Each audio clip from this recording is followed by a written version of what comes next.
होती है रूट्स की, वो थोड़ा डिफरेंस यहाँ पे कवरिंग जनरेट होती रहती है देखने को। हेलो एवरीवन, तो हम लोग जो बात करने वाले हैं रीजंस ऑफ रूट्स की बात करने वाले हैं। किसकी? रीजंस ऑफ रूट्स की बात करने वाले हैं। Regions of roots. तो आज जो रूट्स का टॉपिक पढ़ रहे हैं उसमें रीजंस ऑफ रूट की बात कर रहे हैं। सबसे पहले हमने पिछले टॉपिक में देखा कि यहाँ पे फंक्शंस ऑफ रूट्स क्या था, वहां तक हमने पढ़ लिया था। आज हम बात करेंगे कि रीजंस ऑफ रूट्स, रूट्स के क्या क्या रीजंस होते हैं उसकी बात करेंगे। तो यहां पे आपको पूरे रूट के रीजन मैंने दिखा दिए हैं। सबसे पहला रीजन जो है वो तो है रूट कैप। आपने देखा होगा जब भी रूट ग्रो हो रही होती तो एक सॉइल को से पेनिट्रेट करना होता है। तो थिम्बल लाइक, थिम्बल का मतलब होता है आप अपनी उंगली में, कई बार गिटार बजाने वाले क्या करते हैं, अपनी उंगली में एक कुछ स्ट्रक्चर ऐसा पहन लेते हैं जिससे वो क्या करते हैं, उसको बजा सकते हैं और उनको उंगली कटने से भी बच जाती है। तार बहुत स्ट्रांग होते हैं गिटार के, उसी तरीके से थिम्बल उसको बोलते हैं। तो थिम्बल की तरह मतलब यहां पे एक उंगली में जैसे कोई रिंग लाइक स्ट्रक्चर पहनी हुई होती है, कैप जैसी स्ट्रक्चर पहनी हुई होती है, वैसे ही रूट के ऊपर एक कैप जैसी स्ट्रक्चर होती है, इसको हम रूट कैप कहते हैं। तो ये रूट कैप का एक रीजन होता है। रूट कैप के जस्ट ऊपर एक रीजन आपको देखने को मिल रहा होगा, रीजन ऑफ मेरिस्टेमेटिक एक्टिविटी। इसमें क्या होता है ना, सेल्स बहुत छोटे होते हैं, बहुत तेजी से डिवाइड कर रहे होते हैं। रूट को ग्रोथ भी यहीं से मिलती है, यहीं से नए सेल्स बनते चले जाते हैं और सेल्स जो रूट होती है आगे की तरफ ग्रो होती चली जाती है। इसको बोलते हैं रीजन ऑफ मेरिस्टेमेटिक एक्टिविटी। तो यहां पे सेल्स हमेशा डिवाइड करती रहती हैं। ये सेकेंड रीजन होता है रूट के जोन का। डिफरेंट जोन्स हम इसमें रूट में देख रहे हैं। तीसरा एक रीजन है रीजन ऑफ इलोंगेशन। तो इसमें सेल्स बड़ी तेजी से फैल रहे होते हैं, अपने साइज में इलोंगेट हो रहे होते हैं। डिवीजन यहां भी थोड़ा बहुत चलता है लेकिन सेल्स इलोंगेट हो रहे थे, सेल अपनी लेंथ में या अपने डायमीटर में अपनी साइज में बढ़ रहे होते हैं। इसको इलोंगेशन जोन कहते हैं। ये तीसरी जोन होती है जिसमें सेल्स जो होती हैं बढ़ रही होती हैं। इसके बाद में आपने देखा कि यहां पे रूट हेयर बनने स्टार्ट हो गए हैं और यहां प्रॉपर रूट हेयर्स बन चुके हैं। ऐसे रीजन को हम बोलते हैं रीजन ऑफ मैच्योरेशन। इसमें क्या होता है, इसके जो रूट्स के अंदर यहां पे जाइलम वेसल्स होते हैं, जाइलम और फ्लोएम जैसे टिश्यूज होते हैं जो ट्रांसपोर्ट में हेल्प करते हैं। मतलब अंदर की जो सेल्स होती हैं रूट्स की, वो थोड़ा डिफरेंशिएट होकर मैच्योर होने लग जाती हैं, उसमें मैच्योर सेल्स बनने लग जाती हैं, इसलिए उसको मैच्योरेशन का रीजन कहते हैं। और यहां पे रीजन ऑफ मैच्योरेशन में रूट हेयर्स पाए जाते हैं। तो ये आपको ध्यान रखना होगा, रीजन ऑफ रूट्स कौन कौन से हो गए। नंबर एक तो हो गया रूट कैप, आप अगर ऐसे लिखना चाहें तो रूट कैप। दूसरा क्या हो गया, मेरिस्टेमेटिक जोन, इसको क्या बोलेंगे, मेरिस्टेमेटिक जोन।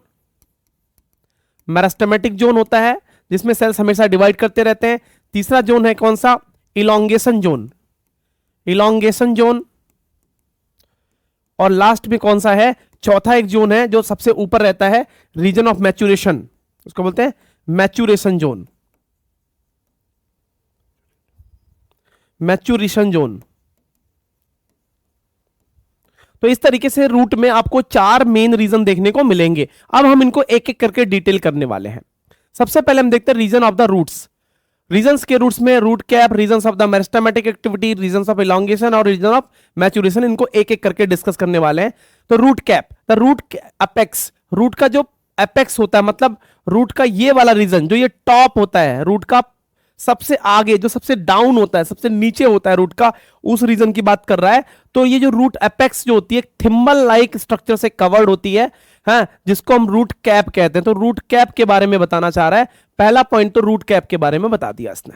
दूसरा पॉइंट कहना चाहता है रूट कैप प्रोटेक्ट्स द, तो रूट कैप जो होती है प्रोटेक्ट करती है tender apex of the root. Tender का मतलब होता है आसानी से मुड़ने वाला, आसानी से टूटने वाला, आसानी से फ्लेक्सिबल। जो रूट का अगला हिस्सा काफी सॉफ्ट होता है, फ्लेक्सिबल होता है, उसको टेंडर कहते हैं। टेंडर रूट सिस्टम मतलब टेंडर पार्ट होता है रूट का, तो उसको ये रूट कैप प्रोटेक्ट करती रहती है, क्योंकि सॉफ्ट टिश्यू है, डैमेज हो जाएगा। सॉइल में कई बार स्टोन भी होते हैं, कंकड़ भी होते हैं, पत्थर भी होते हैं, तो इस तरीके से रूट उसे आसानी से पेनिट्रेट करती रहे, इसके लिए रूट कैप जो होती है उसे प्रोटेक्ट करने का काम करती है, सॉइल में आराम से एंटर करता चला जाता है। तीसरा पॉइंट इसमें और भी है कि इसमें जो रूट कैप होती है वो एक म्यूसिलेज सिक्रीट करती रहती है। रूट कैप के बाहर एक चिकना पदार्थ सिक्रीट होता रहता है। तो क्या कहते हैं कि root cap covered by mucilage. तो इसे म्यूसिलेज जो होता है सिक्रीट होता रहता है, क्या करता है, makes root cap smooth, root cap को वो स्मूथ बनाता रहता है। तो यहां पे एक फ्लेक्सिबल बना, रूट को चिकना बनाने के लिए उसको म्यूसिलेज की यहाँ पे कवरिंग जनरेट होती रहती है। तो ये इस तरीके से रूट जो होती है इसके ऊपर एक चिकना सब्सटेंस रिलीज होता रहता है, जिससे ये सॉफ्ट होके मतलब फ्लेक्सिबल आराम से अंदर सॉइल के अंदर एंटर करती रहती है ना। तो रीजंस ऑफ इलॉन्गेशन, ये तो रीजन पढ़ लिए। तो रूट कैप हमने अभी डिस्कस किया, इसमें 3 मेन इंपॉर्टेंट पॉइंट है। पहली बात तो ये रूट के एपेक्स पे मिलेगी जो प्रोटेक्ट करने का काम कर रही है, और तीसरा ये सॉइल को पेनिट्रेट करेगी, इसके लिए इसमें चिपचिपा पदार्थ सॉफ्ट म्यूसिलेज सिक्रीट होता रहता है। आगे रीजंस ऑफ मेरिस्टेमेटिक एक्टिविटी, आपको यहाँ पे दिख रहा होगा कि यहाँ पे रूट कैप को अगर हम छोड़ दें तो यहाँ पे ये वाला रीजन जो है, यहाँ पे सेल्स बहुत तेजी से डिवाइड कर रहे होते हैं, सेल्स नए सेल्स बहुत तेजी से बन रहे होते हैं। तो इसमें होता क्या है कि region of meristematic activities found few millimetre, तो ये few millimetre above the root cap, root cap से देखो, रूट कैप से यहाँ पे कुछ ही मिलीमीटर ऊपर, कुछ ही मिलीमीटर ये रूट कैप है, तो इस रूट कैप के थोड़ा सा ऊपर ही आपको मेरिस्टेमेटिक रीजन मिल जाएगा, है ना, फ्यू मिलीमीटर। तो याद रखना, few millimetre above of the root cap is what found, is meristematic tissue found, meristematic tissue मिलता है। The cells of this region are, ऐसे सेल्स की रीजंस, ऐसे रीजन की सेल्स क्या होती हैं, तो ऐसे रीजन की सेल्स कैसी हो सकती हैं, बड़ी ही छोटी होंगी। कैसे होंगी, ये बहुत ही छोटी होती हैं, इसमें सेल वॉल काफी थिन होता है, और सबसे इंपॉर्टेंट इसमें इसका जो सेल का प्रोटोप्लाज्म होता है वो काफी डेंस प्रोटोप्लाज्म होता है, और डिवाइड रैपिडली, ये सेल्स बड़ी तेजी से डिवाइड कर रही होती हैं। ये 4 कैरेक्टरिस्टिक्स हैं मेरिस्टेमेटिक टिश्यू के, जिसमें सेल्स बड़ी तेजी से डिवाइड करती रहती हैं। तो इस तरीके से हमको समझ में आ गया रीजन ऑफ मेरिस्टेमेटिक सेल का एक्टिविटी का जो रीजन है, उसमें सेल्स बहुत छोटी होती हैं, तेजी से डिवाइड कर रही होती हैं, और इसमें डेंस साइटोप्लाज्म होता है, थिन सेल वॉल होती है, और जब डेंस साइटोप्लाज्म होता है तो ऐसी सेल्स बड़ी तेजी से एनर्जी प्रोड्यूस कर रही होती हैं। इसमें वैक्यूल वगैरह कुछ नहीं होता है, बहुत ही कॉम्पैक्ट मास ऑफ सेल्स होता है, तेजी से डिवाइड करता रहता है। तो इसको बोलते हैं, इनकी सेल्स की प्रॉपर्टीज पूछा जाता है, मेरिस्टेमेटिक एक्टिविटी के सेल्स की प्रॉपर्टीज पूछी जाती है एग्जाम में। तो एक क्वेश्चन का पॉइंट बनता है, ध्यान रखना इस बात का। तो रीजन ऑफ मेरिस्टेमेटिक से आपको क्वेश्चन मिल सकता है। डायग्राम कुछ आपके सामने ऐसा है कि अगर हमने यहाँ पे रूट कैप देखा तो यहाँ पे मेरिस्टेमेटिक जोन देखा, ये आपको यहाँ पे थोड़ा कॉर्टेक्स डेवलप होना शुरू हो गया। कॉर्टेक्स क्या होता है हम एनाटॉमी में डिस्कस करेंगे, और वेस्कुलर सिलेंडर जिसमें वेस्कुलर टिश्यूज बनेंगे। आपको ये व्हाइट कलर का जो एक दिख रहा है ये पित्त है, और इस पित्त के चारों तरफ यहाँ पे जाइलम वेसल्स वगैरह होते हैं जो पानी का ट्रांसपोर्ट करना, जैसे आपने पता है रूट्स क्या करेगा, वाटर का ट्रांसपोर्ट करेगा, तो वाटर को एब्जॉर्ब करेगा, तो वो सारा का सारा ऊपर लेके जाएगा। जाइलम और फ्लोएम वेसल्स इसमें होते हैं।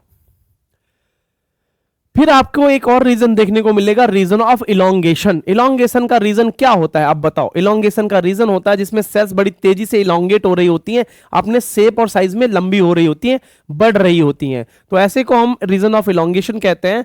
और ये कहां होता है, the cells proximal to region, this region elongate and enlargement. तो सेल्स जो होती हैं इलोंगेट हो रही होती हैं और इनलार्ज हो रही होती हैं, the cells proximal to this region. तो इसके आगे का रीजन जो अभी हमने मेरिस्टेमेटिक रीजन पढ़ा है उसके ऊपर का ये रीजन है इलोंगेशन रीजन। तो ये इलोंगेशन रीजन को शो करता है। आप थोड़ा इसको ध्यान रखना कि ये वाला रीजन जो है इलोंगेशन का रीजन है, जहां पे सेल्स अपने आप को इलोंगेट कर रही होती हैं। These are responsible for growth of the root length. तो रूट की जो लेंथ होती है ना, रूट की लेंथ को ध्यान में रखना कि यहां पे ये रूट की लेंथ को बढ़ा रही होती है। तो लेंथ जो होती है रूट लेंथ में बढ़ रही होती है, डायमीटर में तो बाद में बढ़ेगी, पहले लेंथ में जो बढ़ेगी रूट वो इलोंगेशन जोन से बढ़ेगी। This region is called the region of elongation, और सिंपली ये रीजन ऑफ इलोंगेशन कहलाता है। बहुत आसानी से समझ में आने वाला ये रीजन है। बहुत यहाँ पे रूट हेयर लेकिन नहीं होते, तो ध्यान रखना इसमें root hairs are not found. इसमें रीजन ऑफ इलोंगेशन में रूट हेयर नहीं मिलते हैं, रूट हेयर इसमें नहीं होते हैं, ध्यान रखना। रूट हेयर्स किस में मिलेंगे, इस वाले रीजन में मिलेंगे जिसको रीजन ऑफ मैच्योरेशन कहते हैं। क्या कहते हैं, रीजन ऑफ मैच्योरेशन कहते हैं। इसमें आपको रूट हेयर्स मिलेंगे, तो इस वाले रीजन में आपको रूट हेयर्स मिलेंगे।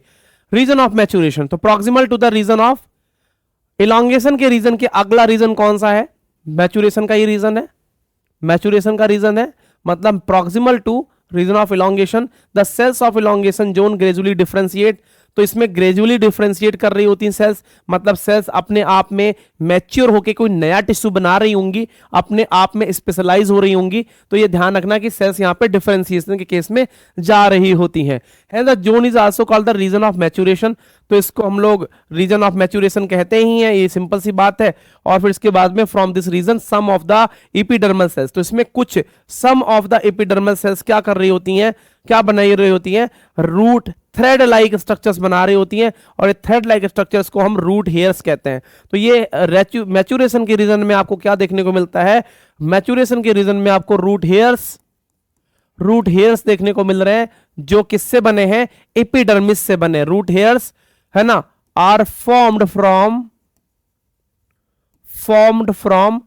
एपिडर्मिस, तो एपिडर्मिस से बन रहे होते हैं। तो एपिडर्मिस से क्या बन रहे होते हैं, रूट हेयर्स बन रहे होते हैं। आपके सामने ये है, एपिडर्मल सेल से रूट हेयर्स बन रहे होते हैं, और ये कैसे होते हैं, यूनिसेलुलर होते हैं। तो रूट हेयर्स क्या काम करते हैं, रूट हेयर्स क्या करते हैं, एब्जॉर्ब करते हैं वाटर और मिनरल्स को। तो ये सॉइल से वाटर और मिनरल्स को क्या कर रहे होते हैं, एब्जॉर्ब कर रहे होते हैं। ये इनकी स्पेशल प्रॉपर्टी है, किसकी, रूट हेयर्स की।